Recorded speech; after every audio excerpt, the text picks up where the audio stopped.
Hello again, everybody, and welcome to Tiger Sidelines on MC22. The Zoom edition continues alongside Gabe DeArmond and Dave Matter. I'm Bo Bayman. Thanks for joining us. We taped this on Friday morning, and we're telling you there's going to be a football game tomorrow as long as that plane from Columbia, Missouri takes off to Columbia, South Carolina this afternoon, which it looks like it will. And so finally, for the first time in 21 days, the Missouri Tigers will be back on the football field, Gabe. And it's been a while since we've seen this team. We know they have COVID players. We know they've had players go into the transfer portal. It's a different vibe in 2020. We all know that. But this is a game that they do want to play this Saturday. Yeah, no question. And, you know, they're going to be under that number of 53. I think there's no doubt. I mean, Drinkwood said on Thursday night they have 53 players. Well, that counts Kobe Whiteside. I see almost no way he plays. It counts Larry Borum and Xavier Delgado, who Drinkwitz have said maybe could play in emergencies. So they're more at 50 than 53, but they want to play this game. I think most teams in the SEC are at a point where, and I don't know if this has been like actually communicated or just kind of everybody gets the idea, look, you got to have a real good reason not to play because we don't have anywhere else to put games. That's the major concern, Dave, is if you get rid of one more, it means that one's getting canceled. You can't make it up. There's no more room. Yeah, and then you get into the discussion. If you have to cancel one, who decides which one you cancel? Because it's not like you necessarily are obligated to cancel the Georgia game over the South Carolina game. Now, if you ask Missouri, they'd probably rather cancel that Georgia game. But if you're Georgia, maybe you don't want to necessarily cancel that game. Or if you're South Carolina, you say, hey, you know, why are you picking us? So, yeah, it could get really messy. I think that's Gabe's right. I think the league wants everyone to do everything within their power to get as many games in as possible. As long as you are not woefully undermanned at one position group, and from what Missouri says, they are not. It's just a matter of not, being at that 53 number.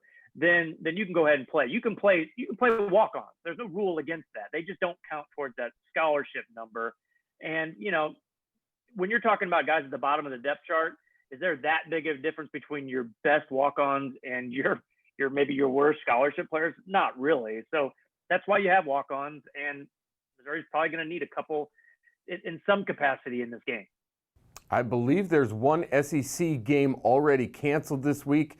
Gabe, with all these players, I don't want to say at the bottom of the roster, but I mean, realistically, the bottom of the roster, we might see some sloppy games this weekend. Yeah, I think we're at the point where we had a lot of talk this summer. If they play games, and I heard a lot about this at the NFL level too, if they play games, it might not be the prettiest thing you've ever seen. And I think we're really at that point now. Like everything that we talked about in July and August and September of, okay, if they play, think about this. That's all coming to fruition now. And we're just at the point, and I think I've said this before, but again, I've got to hand Eli Drinkwitz some credit. I think he's handled this all the right way. He seems to actually have kind of an understanding. The goal is simply to get out there. And yeah, they want to win, but wins and losses almost at this point seem kind of immaterial other than if you're one of those 5 or 6 teams still in the serious running for a playoff bid. And, it's interesting. The one game canceled is Texas A&M. By all reports, they have like 2 positive tests. Now, there's some speculation that a big part of it is their quarterbacks, but I still kind of lean toward, do you have a healthy quarterback? I don't care if he's on scholarship or now. If everybody else is out there trying to play, you should be out there trying to play. Now, there may be more to it for A&M. I don't know, but I just think the approach is, hey, we need to play these games, and if we win, it's almost a bonus. Yeah, no doubt. And nationwide, there's another surge of COVID cases. And Dave, I mean, when you consider you have college football, you have the NFL, and you have golf going on right now, that's about it. I mean, with the CDC coming out and saying, hey, no travel for Thanksgiving, it does seem that we're at the point of, hey, let's just get through this as best we can. Yeah, I don't know if they're doing the right thing by playing these games necessarily, but it's pretty amazing that they are, and that they're able to pull these off, considering what has been stopped nationwide in so many other ways of life. So They're doing what they can to get these games out there. Obviously, the player safety comes first, and all of that. That's obviously true. And to jump on what Gabe said, I do credit Eli Drinkwitz for being transparent about all of this.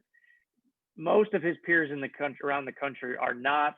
He knows the questions are going to come about his roster numbers at this point. He's not necessarily volunteering them until he's asked about them, but he knows it's out there. I think he's also in a position as a first-year coach where there's not necessarily as much pressure on him as there was like a Will Muschamp, who, yeah, losing games did mean something for that program because it got him fired.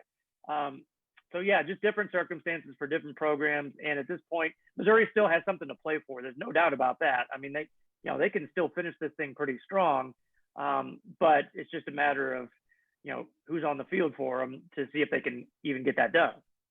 Well, and Gabe, you mentioned this. Back in the summer, we didn't know if we were going to have football. The question that some people are asking, has it been worth the risk? I think it has ultimately. I know it's been, junked up a bunch, but I think it's been worth it, don't you? I mean, every person has to answer that for themselves. For me, yes, I have a job and I have things to do, and that's a positive. My wife likes it when I have something to occupy myself on Saturday sometimes. So, yeah, that's. But look, I don't know. That's a philosophical thing that every person has to decide for themselves. I mean, anybody that works around the sport is happy they're playing games because they probably wouldn't be working if they weren't. Yeah, no doubt. All right, let's get into some of the news that's gone on. One thing is Dom Jacinto decides to go into the transfer portal, Dave. A guy that, has made some big catches in big spots, but he decides Missouri's not the place for him. Yeah, it's not shocking that a player who's essentially third string at his position behind two guys who are the same age as him wants to leave. I think that the timing is a little unusual. I mean, you're mid-season, you're not going to play anywhere else this year, and your team is right at that edge of needing scholarship players. Now, they're not going to cancel or postpone this game because Dom Jacinto left, but the timing is unusual. We don't really know the full reason, but the fact that a third-string guy who hasn't played much lately is leaving the team is not unusual, especially during a coaching change. I mean, that we've seen transfers, we've seen opt-outs. This is not unusual. We're also not seeing starters leave. These are backup players who have been recruited over to some degree or are bound to be recruited over at some point. But I think it's fair to say the timing is a little off. You know what? In most years, I would agree the timing's weird, but in this year, I'm not sure it is, because if you think about everything these kids are having to give up to make a football season happen, if I'm a kid who, look, I haven't played in 3 weeks, I know I'm probably not going to play. I'm sitting there going, do I really want to go to practice every day, never be able to see anybody, never be able to go out with my friends, not be able to do all this other stuff that regular college students, whether they should or not, are doing? I'd probably go, no, you know what? I want to go maybe have a life and not sacrifice everything about my life to play games that I'm not playing in. And to that, we've seen South Carolina, Gabe. I mean, they're a different team than the last time they took the field. Their head coach is obviously gone, Will Muschamp fired, but then players have opted out saying, you know what, we're going to go concentrate on the draft, or we're just going to go concentrate on life. Yeah, 3/4 of their starting secondary is out now. If I'm a South Carolina fan, I'm looking at it and going, well, hey, we weren't any good at pass defense anyway. So what? I'm not sure it matters. But, and I have seen a lot of reaction when things like this are happening from fans that say, well, I don't get it. You're clearly not opting out for COVID, blah, blah. Well, this is a little bit of the unintended consequence of the rules these people put in at the beginning of the year, which is to get these kids to play. They basically said, eligibility doesn't matter and you can opt out and your scholarship isn't impacted.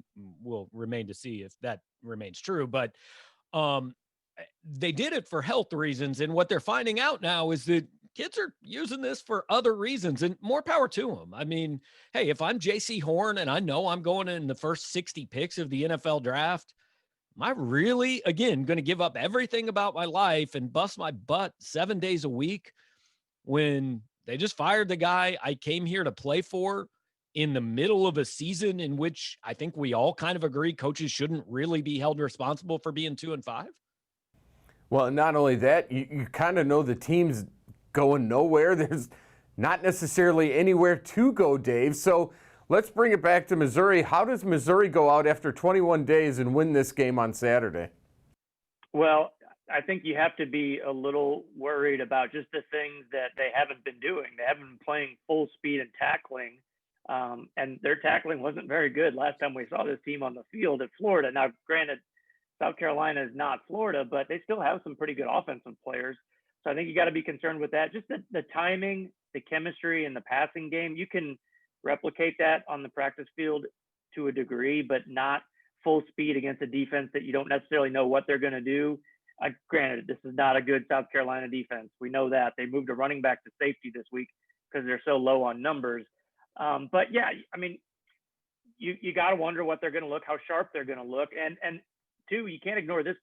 Their two worst performances this year were on the road, and they were bracketed around two pretty good performances at home. So is it that much of a difference? Small sample size, but the team that we saw at Tennessee and Florida was not the team we saw at home against LSU and Kentucky. So they're back on the road. You just wonder how sharp they'll look. But I will say, Power 5 teams that have had a 3-week break like this, for the most part, have done really well coming out of the break. They have not looked they have not looked like they had a lot of rust on them, and they've played against some decent competition coming off long breaks. So maybe Missouri will be the next one on that list. And Gabe, I know they were supposed to play Georgia, so the Georgia game is still out there, but this is that 4-game stretch that we talked about where even in a 2020 season, they have to win some of these games to just prove that they want to be in that second tier of the East right now. Yeah, I mean, look, if you go 0-4 in these next 4 games, I think definitely it'll be disappointing. I think there's probably some skepticism whether Mississippi State is going to play another game this season, to be quite honest with you. So maybe 0-3 would be more in the picture. But if you're putting them in priority of what do you want to win, this is a big one. I mean, we've talked a lot about how do you get to where you want to get in the SEC East?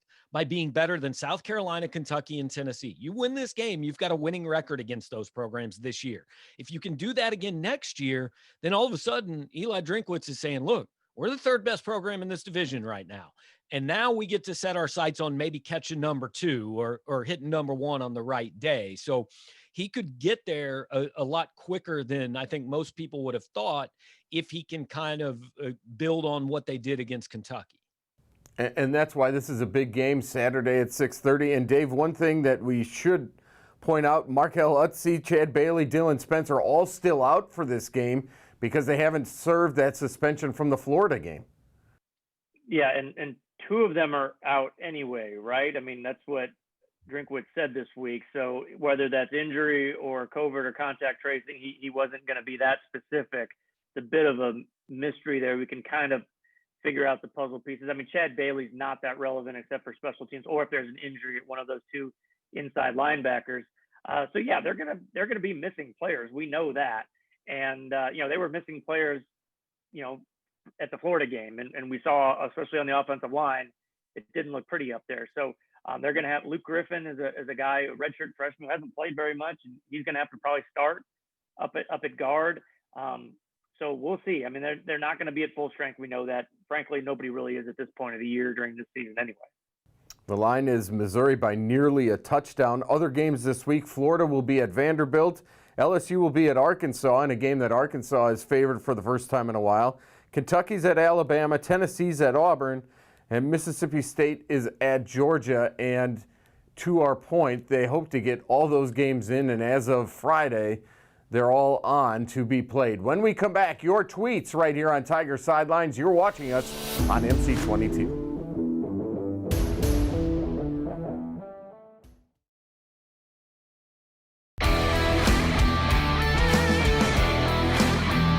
Welcome back to Tiger Sidelines. We're at Tiger Sidelines on Twitter as always, and I am Dave Matter and Gabe DeArmond. I'm Bo Bayman. Thanks for joining us. Our tweet comes from Mike, who says, are the scholarships that were given to those players now in the transfer portal or dismissed from the team or medically retired now available to give to enough scout team players before Saturday in order to get to the 53-man limit? And I think there's a little bit of a misnomer about the 53-man limit. Don't you, Dave? Well, there's that, yes. I mean, you can play if you have fewer than 53. It's up to your discretion. Basically, if you can decide not to play once you're under 53 or at 53, I guess. But no, as far as the walk-on question goes, and Eli Drinkowitz answered that this week, they have to certify their roster in August as of who's on scholarship and who's not. And you can't reward a walk-on with a scholarship until after the semester. So you just can't do like horse trading in the middle of the season. Like, well, this guy left, so he's not on scholarship anymore. No, they still have to honor that player's scholarship through the semester. You can't just come up with another scholarship for a walk-on. We always see those cool stories when they give the walk-on the scholarship, but they're not doing those in the middle of the season. It's generally during the breaks or right before a semester, because that's how you have to do it.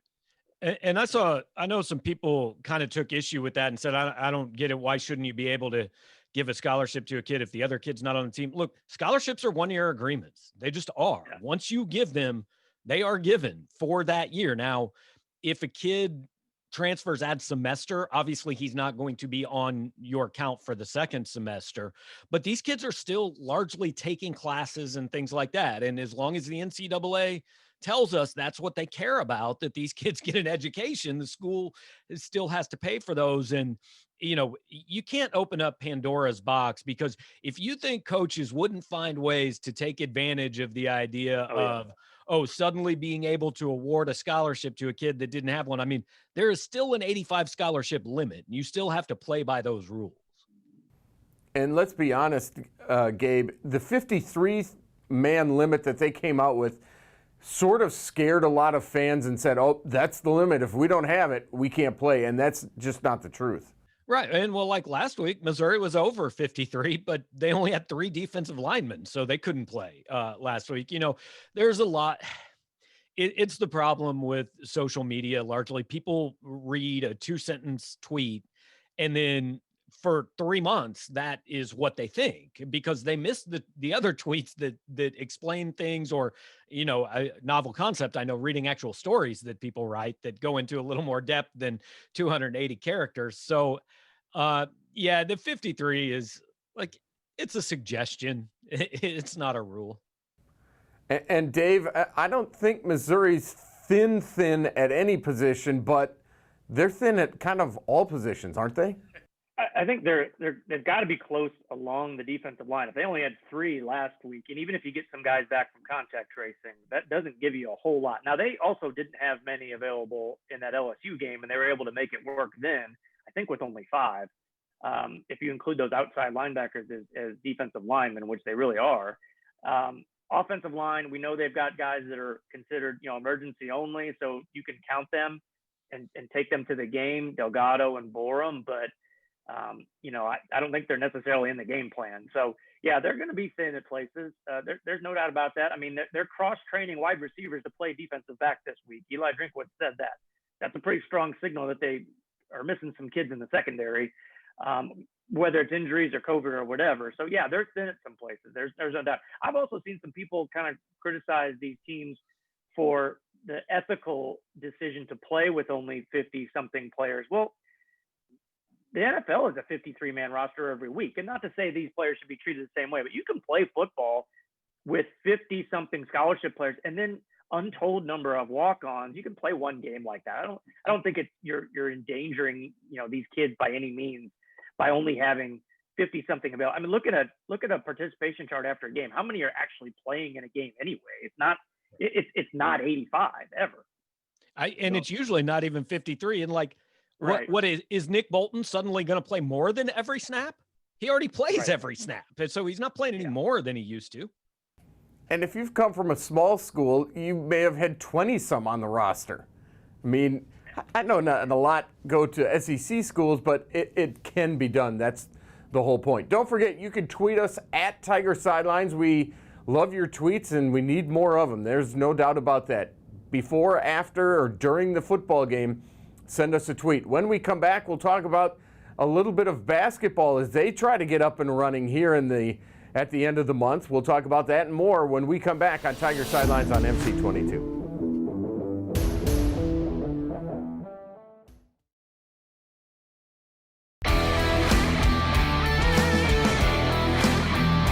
Welcome back to Tiger Sidelines, everybody. I'm Bo Bayman, joined by Dave Matter and Gabe DeArmond. And it's hard to believe, but next week we will hopefully see some basketball because Missouri men's basketball is supposed to open the season against Oral Roberts on Wednesday, November 25th at 6 p.m. We'll see if that happens, but because we're in the middle of this weird football season, here comes basketball, and they're going to start playing next week already. Dave, I'm not sure I'm ready for that, but here it comes.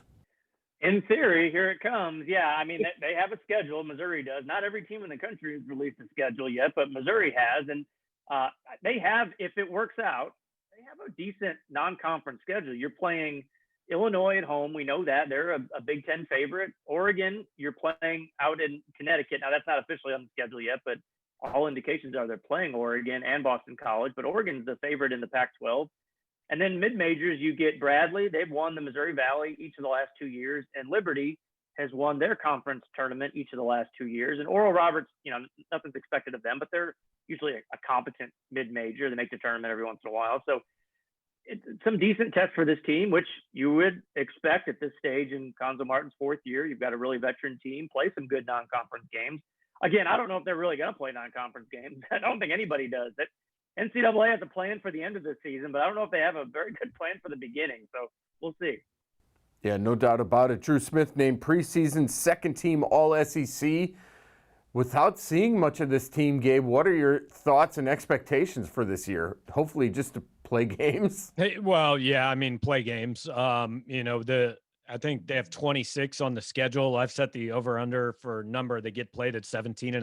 I think that's probably about reasonable. I am not an official, you can't bet on that with me. I do not officially take bets on that. But no, look, this is, I guess the upside is all the guys you have coming back get better and everybody stays healthy and you actually make shots this year. And you're looking at a team that's safely in the NCAA tournament come Selection Sunday. And the downside is kind of what we saw the last 2 years. They don't take any better care of the ball. They don't shoot much better. And yeah, while some guys get better, some guys are going to stay the same or get worse. And a key injury can derail the whole thing. I mean, I think there's a couple numbers that at this point in Martin's tenure kind of are a concern to me. Number one, there were, I believe it was 27 4- or 5-star players brought into this league last year. Missouri and South Carolina were the only two that didn't get one. And then the NBA draft was 2 nights ago. And I think the SEC had something like 6 first-rounders or 12 players taken or something like that. And there was never a Missouri player in the discussion. In basketball, those are the two numbers you look at. What kind of elite recruits are you getting? How many pros are you sending out? And right now, Missouri's just not really even in that conversation, which is, certainly a concern.